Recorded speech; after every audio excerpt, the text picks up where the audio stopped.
Welcome back, Rebs. It has been a very fun week for Ole Miss football. I am the host of RebelWatch, Erika Dierke, and with me as always we have Max Certuse, Mariah Evans, and I'm Henry Stuart. So I'll just come out and say I was wrong. I'm happy to say that we did not get ensnared by that trap game. I think Ole Miss looked really dominant. So it was not a one-possession game. It was a 45-10 win by Ole Miss. So Mariah, good job. You had the closest guess for score. But all of you guys were on the right track. What are our big takeaways from that game against Tulane? I said it last week, and y'all had a reaction like, oh, that's bold.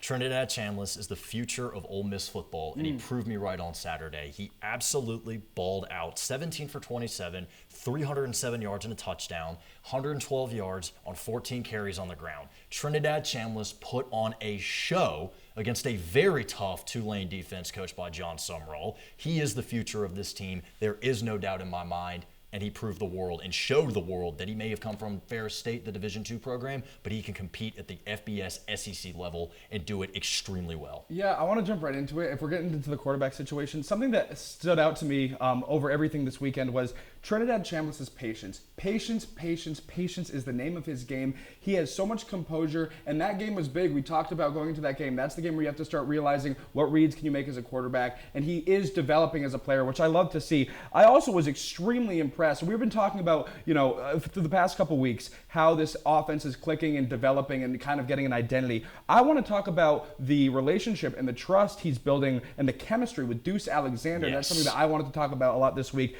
I think Deuce Alexander had an amazing game, 33-yard touchdown. He was the leading receiver with 94 yards, and you can see that there is chemistry putting together, and that's great. And the O-line is developing as well, and there's just so much to unpack there.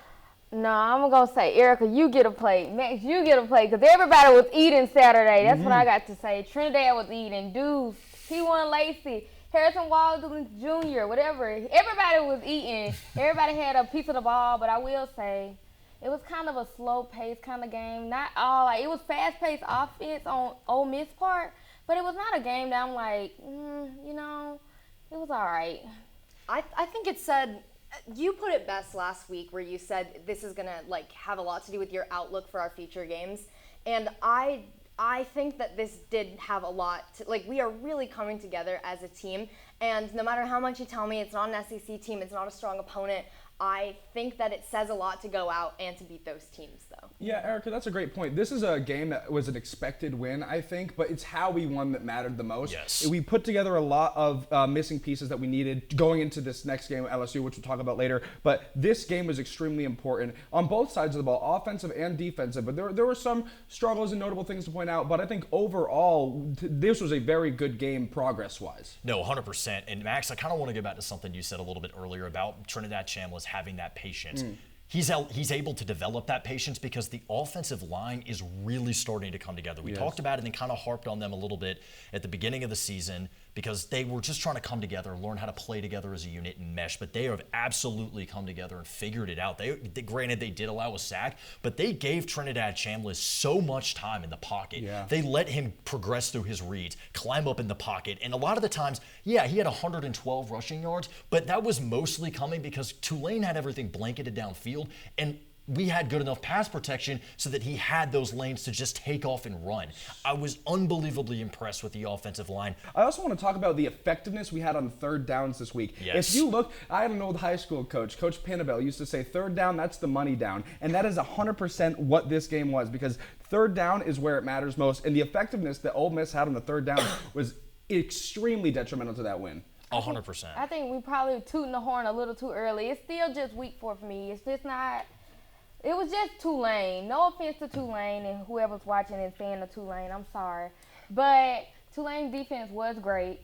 But I'm just going to say it. We got to see how we do against LSU, Oklahoma. It's too early for me to just be like, okay, praises. We have been talking a lot of offense, and I think that our defense looked very improved. Like you just said, 100%. it was a Tulane. It wasn't an SEC opponent. But they are a strong non-conference opponent, to be certain.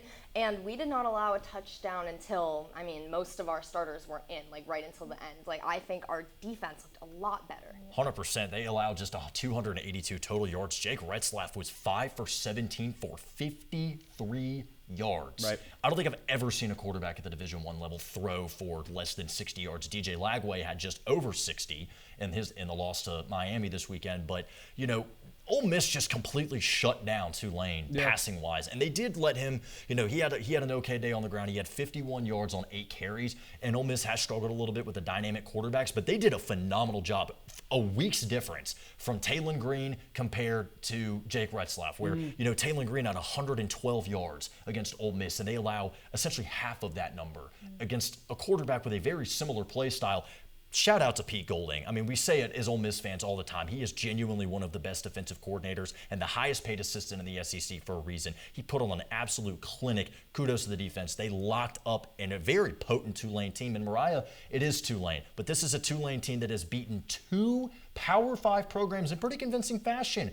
They have a very legitimate case to make the college football playoff this year as the Group of 5 contender, in my opinion. Yeah, I totally agree. And I think another notable thing about that Tulane offense was the difficulty that the receivers had getting separation was something that's very big. Our secondary, I wouldn't say has been struggling, but I don't think there was anything out of the extraordinary that would be in the first 2 weeks. But this game kind of proved that our secondary is putting it together. But yeah, we had a lot of defensive improvement. I think it was 11 QB pressures, 3 turnovers. Something that I want to talk about later when we talk into the LSU conversation is the lack of sacks that we've been able to get as a defense. But that's something for later. Yes, there is defensive improvement, and I think that game showed it immensely. 100%. Yeah. 100%. What do we have any other takeaways from Tulane? We kind of just won. I actually do have one more takeaway. I think that our Ole Miss offense has been proven to be extremely proficient in the receiving core. We've had 6 different players this season to get receptions and get decent yards. I think that we're a very dynamic receiving core off the bench, which I think is going to be something that we're going to need to establish this weekend. And I think that variability is good compared to like last year. It was kind of Trey Harris, which is great. He was a really good receiver. But I mean, if you have 6 guys who can run routes and be an option to throw to, it makes it harder as a defense to defend against that. It's a really good asset. Yeah, I mean, Dejon Stribling, Daquan Wright, Caden Lee, they all had gains over 30. They all had gains over 30 yards. You know, that's really impressive, and it shows a lot of maturity in Trinidad Chambliss that he's able to spread the ball around that much. Like, we do have a very potent attack. You know, a lot of people were really excited about Trey Wallace, and he's been phenomenal, but Dejon Stribling has really been kind of flying under the radar, in my opinion. I mean, he's an absolute beast, and you've heard me talk about him, you know, pretty much the entire time that we've been, you know, on for this season, but that's for good reason. And shout out to Daquan Wright, too, with another big game. Had a touchdown as well. He was kind of overshadowed by Caden Prescorn last season, but he's really starting to put it together. Very impressed with the Virginia Tech transfer. Yeah, I'm with Erika when I say, like, I like the fact that you got all these offensive weapons, but then also if you can't find them downfield, our quarterback can run now. That's something I'm really amazed with. I am so excited to talk more about Ole Miss, but first, after the break, we are going to dive in a little bit to some of the other SEC games that we saw this weekend. We'll be right back after this break. It's that time of the year again, fellas. When the mornings are hot, the afternoons are hotter, and football is on its way back. Now, games is won by the battles fought in August.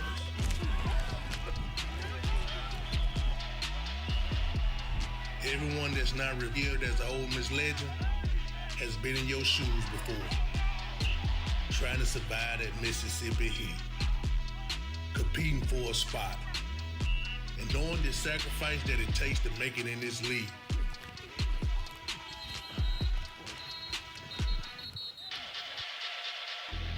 You go into this money collection of men from 100 different places, and if you work, you'll emerge from it as one team with one goal and one heartbeat.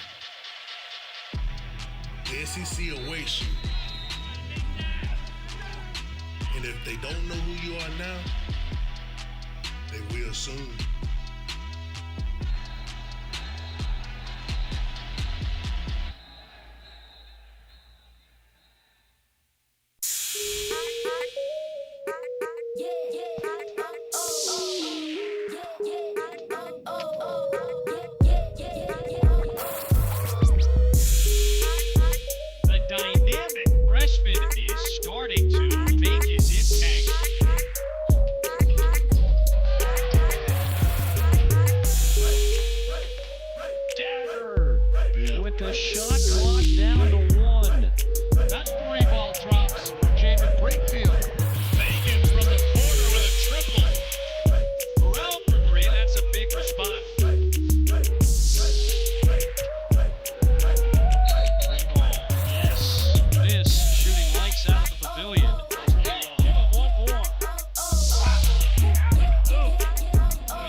his 18th NCAA tournament appearance.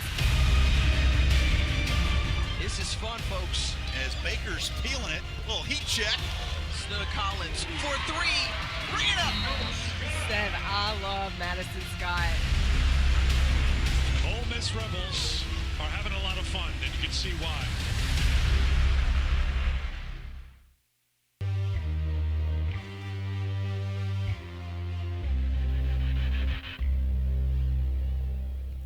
All right, so I'm personally very excited about this upcoming weekend of college football games, and I think it's really going to juxtapose the previous weekend that we had. I wasn't too excited about a lot of these games. We're probably just going to fly through some of the important things. I think that the Arkansas versus Memphis game was interesting, to say the least. Does anyone have any thoughts on that? Yeah, that is just a brutal fashion for Arkansas to lose in back-to-back weeks on game-losing fumbles. Talon Green puts on an absolute performance, and the rest of that offense and that coaching staff is letting him down, in my opinion.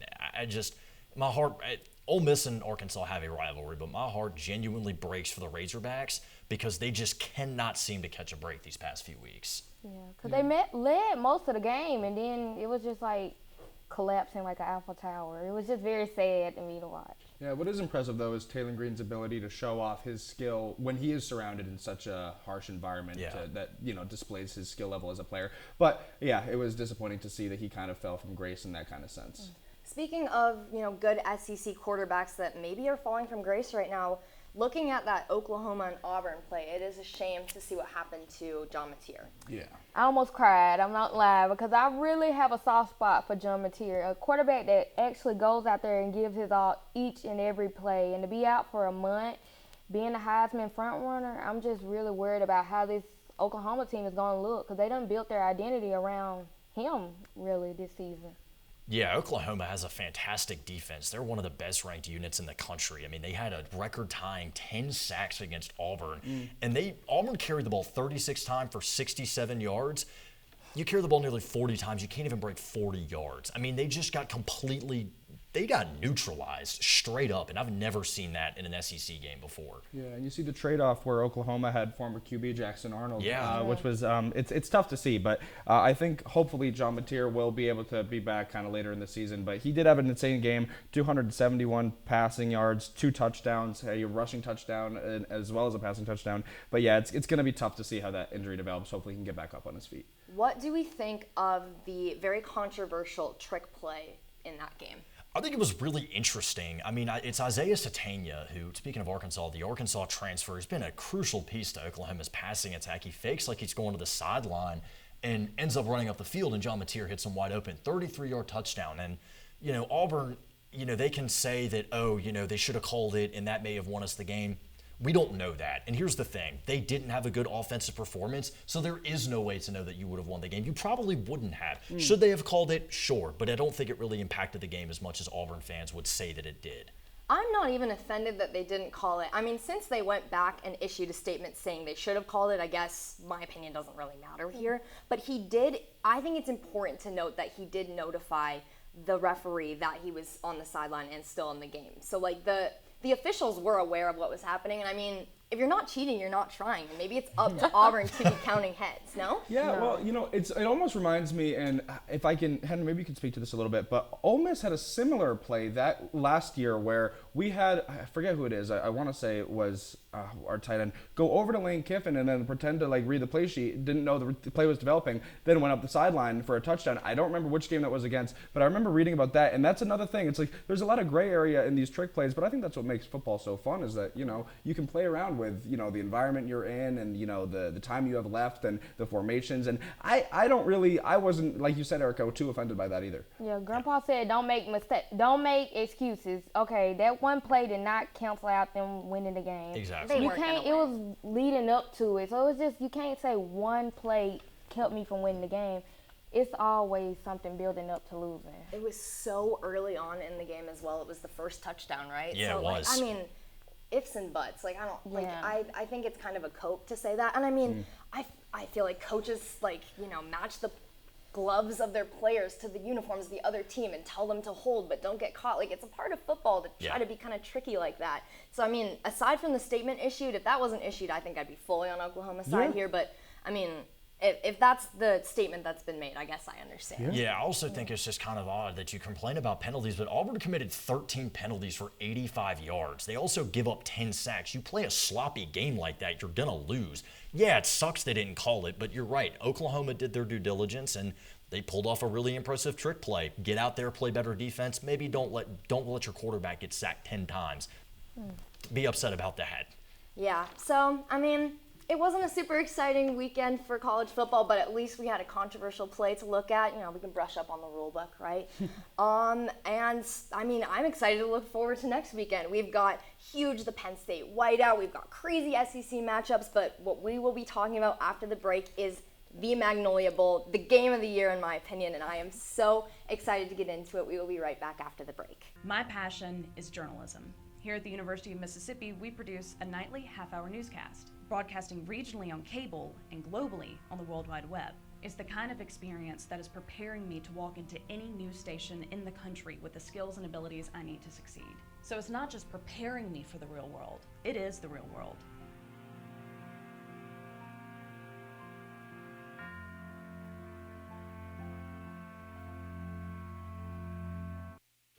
Do you love sports? Then you should know about STEM. Because maximizing nutrition, analyzing peak muscle performance, calculating the perfect shot, and more are all made possible by science, technology, engineering, and math. In fact, there are more careers than ever in sports science. So if you have a passion for sports, then think about getting involved in STEM and improve everyone's game on and off the field. Get inspired at SheCanSTEM.com.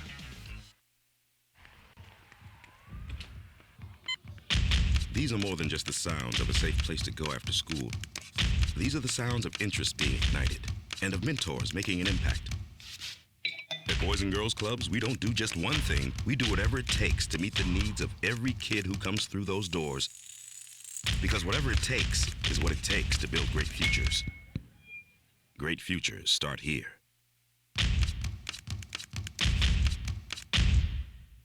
We are rebels.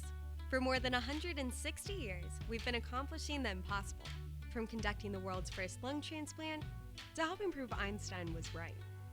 From preserving the past to saving the future. We are Mississippi's flagship university, a place where passion and learning unite, where friends become family, where small-town charm meets world-class innovation. We are the University of Mississippi. We are Ole Miss.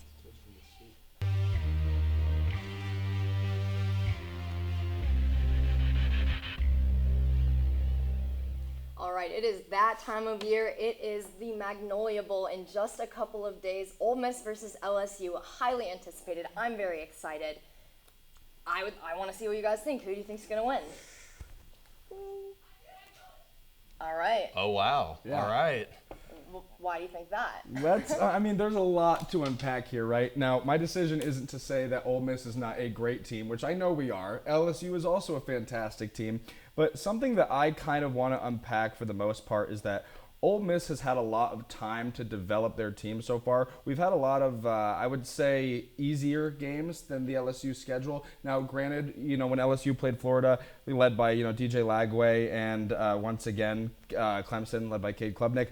Yes, those are not the best quarterbacks. Now, they were even considered to be game managers by you, Henry, a couple of weeks ago. Yeah. But I think LSU is more prepared to play a higher stakes opponent than we are. I really do think that right now there is a lot at stake at this game. And I'm not to say that, this will not be a good game of football, because it will be. And, my decision also isn't to say that I don't want the Rebels to win, because I absolutely do. But something tells me that there is a little bit of Tiger blood in the air down here in Oxford this weekend. Max, how can you show your face around campus from now on Seriously. out? And it's hard not to with the frosted tips. Nesmeyer, it has this torso injury, and that's what I'm watching and seeing. How will the defense exploit that with him not being 100% with the torso injury? How can he pass for real? Like, it's just something that I'm really watching. Max, who have they played that is better than a team that we've played? Like, who is their really good opponent that they've challenge. I think Clemson and Florida are. Oh, God. Look, and that's okay, and you guys can be upset about that. But the bottom line is they're a lot better than GSU, and they're a lot better than, in my opinion, Kentucky. And I think they could go par with Arkansas. And if you guys want to be upset about that, that's fine. But the scoreboard this weekend, we'll see. And with a reaction like that, I might have to wear purple because I don't really appreciate the heat over there. But look, let's go through the pros for the Tigers, okay? They have a top defense for sure. They absolutely do. They have impact pass rushers that they just recruited through the portal. I want to talk about former FSU edge rusher Patrick Payton, who's been an absolute beast for the Tigers this season. I also want to talk about one of the most, in terms of coverage, one of the most solid cornerbacks I've seen this season in college football, Tulane. Kid's an absolute beast, and I don't think that we've had enough development on the quarterback side to avoid some of his plays. He's a big playmaker. Another big playmaker is DJ Pickett, freshman, solid cornerback, and I'm talking solid. This kid puts in the work. I think that this is something that it's going to be extremely hard to develop. Now, look, LSU has no run game. That is something that has been established the past couple weeks. But Ole Miss also can't stop the run. So if they were to get a run game going, and if Nussmeier was able to get a little more mobility under his feet, I think there is a chance that we put something together. And I say we in terms of the Tigers. Granted, now you guys have completely converted me. I can name players I like too for Ole Miss. You just name players you like. Okay, if DJ Lagway threw 5 picks against me, I could win the game too by 10 points. I don't think they've played a real opponent, Henry. No, they haven't. And here's the thing. LSU, they have a great defense. They have the 14th ranked defense in the country. Ole Miss has the 13th. LSU also has the 104th ranked offense in the country. Garrett Nussmeier's best game throwing the football was 273 yards last week against FCS Southeastern Louisiana. He's not mobile. He hasn't been playing to his full potential. This is an LSU team that has been underachieving all year, and they have those wins against Clemson, and they have that win against Florida. Florida and Clemson are not good football teams right now. Clemson just got dismantled by Syracuse at home this past weekend. Florida just completely collapsed, played a horrific game execution-wise. They were 0 for 13 on third down against Miami. They get blown out. They didn't score an offensive touchdown. LSU is riding an artificial wave of hype. The teams that they have beaten were ranked highly and highly touted in the moment, but Ole Miss has just been kind of out there doing their thing to little to no fanfare. We've really only seen that pick up now that they're playing LSU, and I don't think that that fanfare is there because Ole Miss is good. I think it's because LSU is the 4th ranked team in the country, and I think that is a grossly inflated number. LSU runs a multiple defense, which means that they don't have a set defensive scheme, and that's great. That allows you to adapt, but Ole Miss has a bag of tricks so unbelievably deep. Play actions, RPOs, bootlegs. They're going to be dicing up LSU's secondary. They have Zy Thomas. They have Zy Alexander, they have DJ Pickett, they have Ashton Stamps, and they love to run press man coverage, but that's not going to be enough with the different looks that Charlie Weiss is going to be throwing the Tiger defense's way. Yeah, I'm going to speak for this, and I'm going to speak for all of us. Max, you need to go outside and go get your switch because you need your butt whooped. Yeah. Because let me tell you something. I think this game, what you're going to be watching is a tempo-heavy offense versus this suffocating LSU defense. I think that's the whole storyline is built up to be. I think what you should watch this weekend is Ole Miss red zone efficiency and also the tempo versus the physicality battle. Can LSU defense keep up with Ole Miss fast pace, and can Ole Miss have that fast pace against LSU? I think this game is you're absolutely right, Mariah. This game is going to come down to LSU's defense. If they're able to stop Ole Miss's offense, then I think they have a chance at winning because that's kind of been the story for them all season because LSU's offense is not productive. They're ranked 7th in the SEC. They are not even a top 100 unit in the country. They are 104th with 291.8 yards a game. That's for an SEC caliber team with the players they have, Barry and Brown coming over from Kentucky, to outstanding wide receiver. They are underachieving at such a high level. Brian Kelly just can't win big games. He's done it sometimes, but he perennially cannot win big games. Ole Miss is 27-3 at Vaught Hemingway Stadium under Lane Kiffin. There was a legitimate home atmosphere that is going to come into play here. The fans are hungry for it. The team is hungry for it. And I think Ole Miss is going to win this game, and I don't think it's going to be a nail biter. Henry, I'm not going to lie. Well, first of all, for you not to say it's going to be a nail-biter, I have to completely disagree with you. I do disagree with But to go back, I think there was a lot of validity in some of the stuff you said, but I want to call you out on some things. First of all, I don't think anybody's secondary is going to be getting diced up this week. I think LSU has a very strong secondary. They do. And I also want to talk about, you talking about the rankings when it comes to the run game. Ole Miss right now ranks 126 in the country for stopping the run. Guaranteed, now, they don't have a good run. Garrett Nussmeier isn't the greatest, mobile quarterback, but he is pretty good, and I don't think they have a great running back. Well, we just stopped the third best. Yeah. All right, pretty good, ain't gonna stop it. We've been able to contain two extremely explosive quarterbacks, far more explosive. Taylor Green, in my opinion, is a complete... just in every way imaginable, Taylor Green is a better quarterback than Garrett Nussmeier. Yes, but I don't think we contained Taylor Green. We didn't. But look at what we did with Jake Retzlaff in the 1 week span from two of the most dynamic quarterbacks in college football. The adjustments that Pete Golding and his staff and his players were able to make in literally a week's time, there's no doubt in my mind they're going to be able to shut down Garrett Nussmeier. But what you're going to see this weekend is not just Garrett Nussmeier. I want to talk about Jawan Johnson, second running back right now on the LSU roster. He's been receiving a lot more touches lately. That's going to relieve a lot of pressure off the run game. And again, I don't think Ole Miss has been able to really, figure out what their plan is with, scramblers. Last week even, they gave up I had it in my notes here, they gave up a 41-yard scramble on a collapsed pocket. They have not been able to get more than 4 sacks this season. They've struggled so much when it comes to getting a quarterback down. I like QB pressures, but, that doesn't really count that much when you're playing a team like LSU. LSU is a top-tier team. It is a top-tier program, and I do agree that, it is going to be a good game, and I think Ole Miss has the potential to win. And you know what? You guys could be right. They could win, but I don't think you guys should count out LSU as a complete disregarded opponent. LSU offense has been so sluggish to me. The defense got them, when they was playing Florida, the defense got them 5 turnovers, and you only come up with 20 points in that game. That was just sluggish behavior, and for you to say it's an elite program, you should go ahead and transfer over to them then. Speaking of transfers, I want to talk about Deshaun Womack, an LSU transfer now. He has 10 tackles, good number of... Hey, you know what? I do my research, and, that's okay with me. 10 tackles and a good number of pressures, good hurries, but once again, no sacks. So you have an Ole Miss player on the defensive line that cannot make a sack. We have 4 sacks this season, and you want to call yourself a top-tier team. And I agree, we have the potential to be, but we will see.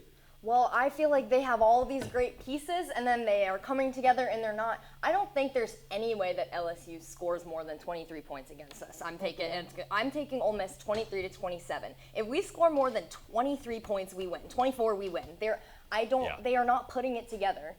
Florida, five picks, and they scored 20 points against Florida. The team they played this week, they haven't played a real team. We haven't either, but certainly better than their opponents. Let's also talk about this. LSU managed to put up 26 points against Louisiana Tech at home.